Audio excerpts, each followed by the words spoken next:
So what is Bitcoin? Bitcoin is a revolutionary technology that enables a new way to send payments over the internet. You can think of it as an open accounting system where thousands of computers all over the world work together to track ownership of digital tokens called Bitcoins. When you send someone Bitcoins, the transaction is broadcast to the entire network. After it's verified, it's recorded in a public ledger called the blockchain. The blockchain contains a record of every Bitcoin transaction that has occurred since the system began, and it's shared and maintained on the network, so everyone keeps the books, so to speak.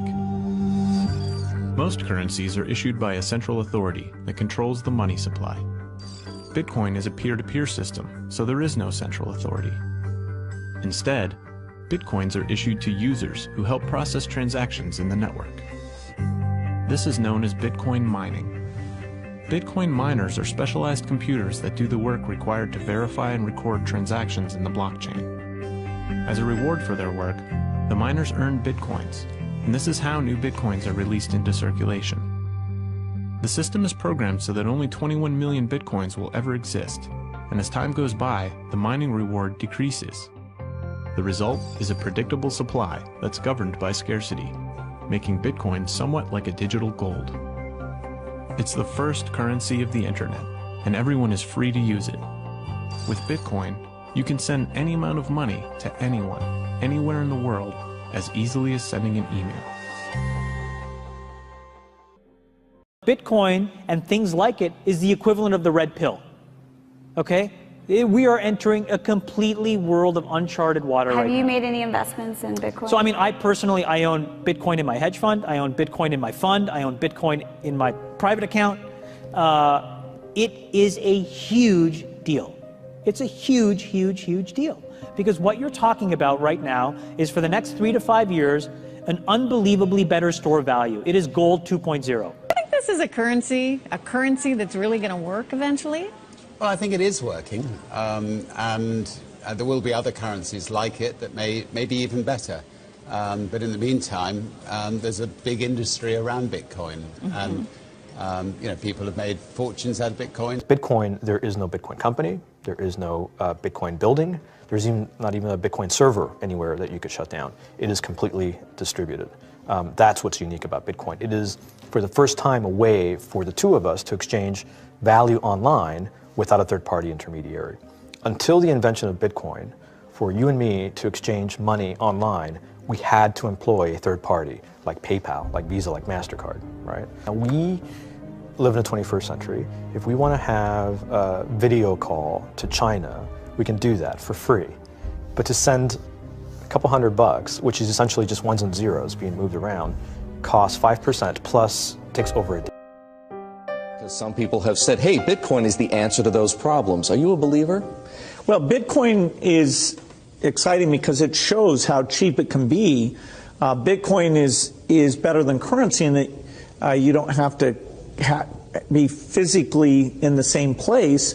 And, of course, for large transactions, currency can get pretty inconvenient. See Bitcoin trading at 1,000, 2,000, 5,000, 10,000. Rick Falkvenia does an excellent analysis. He predicts that Bitcoin will capture between 1 and 10% of the global Forex market, which implies a price of between $100,000 to $1 million per Bitcoin.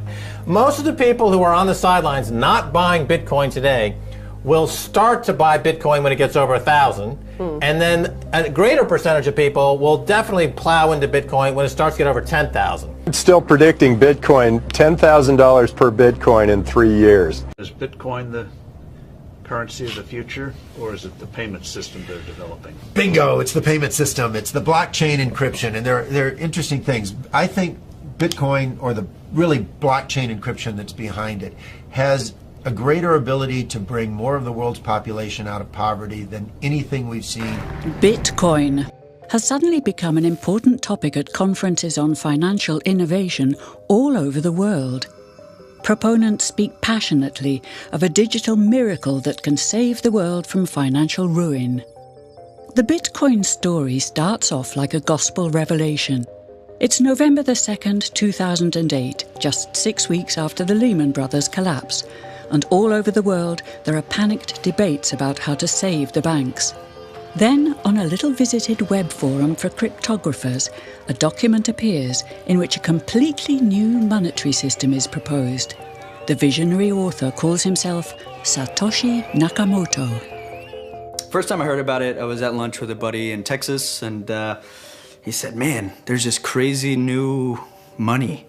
And so we talked about it over lunch, and then I went home and I said, "Man, I wanna see if I can buy some." At first, I wanted to buy some. I emailed a friend of mine.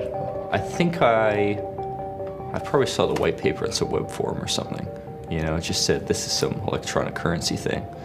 And this was publicly available. You know, this was posted, I think December, 2008 or something. And these were the darkest days of the financial crisis. So that to me suggests a very clever mind that saw an opportunity, the perfect opportunity to introduce a new radical technology and a new radical approach to money and finance at just the right moment when people would be very open to making this big shift. Funds received. This community is switching to what they think is a better monetary system. A system in which banks are no longer needed because payments could be made directly from one person to another. In a system of debt, one of the two parties is always the slave. And that is the architecture of money we live in. That is the architecture of money we use in our civilization. An architecture of money where you have no control. An architecture of money where every interaction is mediated by a third party that has absolute control over that money. Bitcoin is fundamentally different because in Bitcoin, you don't owe anyone anything and no one owes you anything. It is not a system based on debt. It is a system based on ownership. And no one can censor it, no one can seize it, no one can freeze it. And what they will tell you is that they're worried. They're very worried. They're worried that criminals will use Bitcoin. But the truth is that they're far more terrified than all of the rest of us will. Thank you. A Bitcoin is the reward for solving complex mathematical puzzles, and Bitcoin miners let their computers work day and night to complete these tasks. All the Bitcoin users in the world are connected, and together they constitute a network that processes and checks all Bitcoin transactions in a public ledger called the blockchain, and Satoshi Nakamoto designed it in such a way that users can create a free and anonymous Bitcoin account number, a so-called wallet. Satoshi's invention eliminates the need for a central bank, because all the users together are the bank. But early Bitcoin users had no idea how big Bitcoin and the blockchain would become. I think sometime in spring of 2010, I could be wrong on the exact dates, but basically someone put out a request saying, hey, I'd like to buy something with Bitcoin. Will anyone buy me a pizza? And I believe someone here in England bought the person in Florida a pizza for 10,000 or something Bitcoins. I mean, it'd be worth, a very large sum of money today. And that was the first Bitcoin commercial transaction. Garrick Heilman, an economist at the London School of Economics, was one of the first scholars to study Bitcoin and the blockchain as a serious monetary system. As a scholar, did you sort of label it, or was it something totally new to you? It looked very different to me. I mean, as soon as I heard the word decentralized and the fact there was a network powering this currency rather than a central issuer, that immediately captured my interest as something quite different based on what little I knew about alternative currencies at that time. What it meant for people who are libertarians in particular is that the government couldn't come in and shut down a server and end Bitcoin. It would have to shut down the entire internet or turn off the electricity grid to stop Bitcoin. And so that was really attractive to people who are worried about these types of things.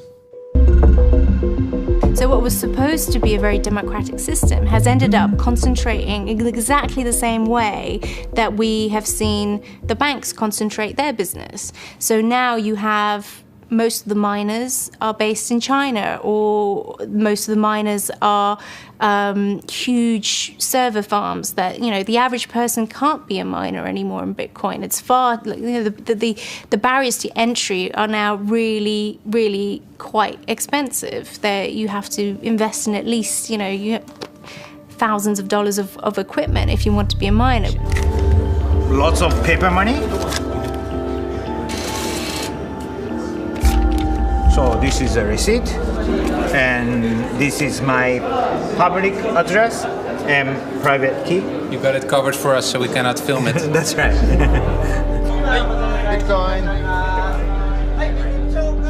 Over the past 2 years, new members are increasingly joining the Bitcoin community, not for ideological reasons, but for practical ones.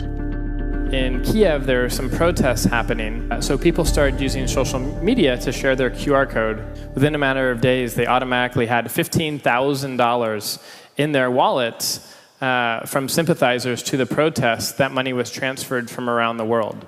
It's an incredibly powerful example, because today I spent 7 years in Nicaragua, and today I still cannot use PayPal to transfer money to my friends in Nicaragua. Now, if you think about it, timestamp recordings of deaths, births, property, transactions, votes, this is the entire fabric of our civilization, which makes the blockchain one of the most profound human innovations of our time, because having a massive global ledger as a public utility can completely reorganize the way that we run our societies.